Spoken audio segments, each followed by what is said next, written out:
ப்ரெசோனைல் size measure பண்ணுறதுக்கு இந்த ஒரு மெத்தட் ட்ரை பண்ணுங்கள். ஸோ ப்ரீவியஸ் வீடியோ பார்த்துருந்தா உங்களுக்கு தெரிஞ்சிருக்கும். நம்ம காயின் மெத்தட் யூஸ் பண்ணி தான் பண்ணுவோம். ஸோ இது பார்த்தீங்கன்னா டீட்டெயிலான வீடியோ.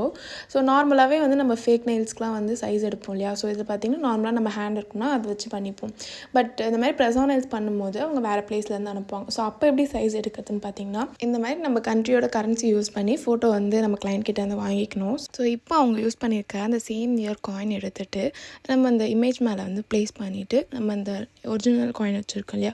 ஸோ அந்த காயின் சைஸ் வர வரைக்கும் நம்ம ஜூம் பண்ணோன்னா நமக்கு எக்ஸாக்டான அவங்களோட நெயில் சைஸ் கிடைக்கும். அண்ட் இதில் முக்கியமான விஷயம் என்னென்னா நம்ம அந்த காயின் சைஸ் எக்ஸாக்டாக ப்ளேஸ் பண்ணக்கப்புறம் ஜூம் இனோ ஜூம் அவுட்டோ கை தவறி கூட பண்ணிடக்கூடாது.